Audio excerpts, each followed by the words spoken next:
News Now, I'm Gerard de la Peña. Families flock to the Luneta Park to celebrate New Year's Day. For more updates, we have Marian Enriquez reporting live on the ground.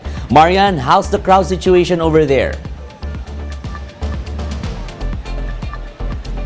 Yes, Gerard, it just started drizzling here at the Luneta Park. But despite that, more and more families are arriving here, and most of them even came all the way from their provinces. One group arrived at the park as early as 5 in the morning and brought food for a picnic. Jasmine said some of them came from Quezon Province, Alabang, and Caloocan. She added that this is the first time they celebrated the New Year at the Luneta Park. For 57-year-old Lola Margie and her family, however, visiting the park on the first day of the year is a tradition. They came all the way from Antipolo. Aside from the fresh air, visitors said they love coming here to freshen up, especially after being cooped up for so long due to the COVID-19 pandemic. Here's what they got to say. Masyadong suffocated yung pakiramdam ng bawat isa. Itong lugar na ito, parang naisip namin na masyadong maluwag at dito namin ma-refresh yung sarili namin. Dapat sa bahay namin, kaso maliit bahay namin, di kami magkakasya. Tapos yung mga bata, at least dito, pwedeng ganyan, gala-gala sila. Kaya dito lang kami nag-ipon-ipon. Gerard, most of the families we've talked to said that they will stay here at the park until nighttime. They've also hope and pray that there will be no more surges or surge in COVID-19 cases and lockdown. Back to you. Maan, gaano karaming basura ang naiwan mula sa New Year's sa lubong dyan kagabi at nalinis na ba ang mga ito? Yes, Gerard. Actually, as early as 2 a.m. daw in the morning, the security guard said po na maaga naglinis, no? After no New Year's Eve concert party kanina, maaga na rin nilang pinaalis yung mga tao at nalinis nga itong lugar. Kaya pagdating namin before 7 in the morning, napakalinis na nga nitong Luneta. So makikita natin doon sa mga video na yung mga tao kanya-kanya na ring latag ng mga banig, kani-kanilang mga kumot at para mag-picnic. Gerard. Thank you and Happy New Year. That was Marian Enriquez reporting live from the Luneta Park. We'll be back with more stories after the break. Keep it here on One News.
You're still watching One News Now. I'm Gerard de la Peña.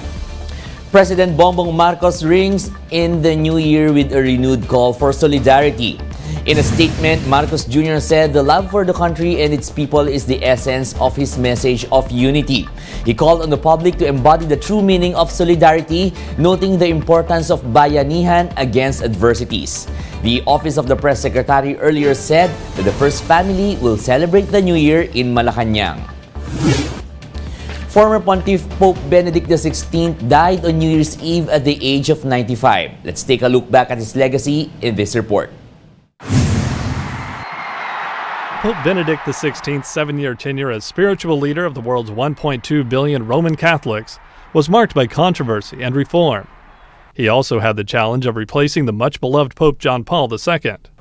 Benedict was born Joseph Ratzinger in Bavaria, Germany on Holy Saturday, 1927.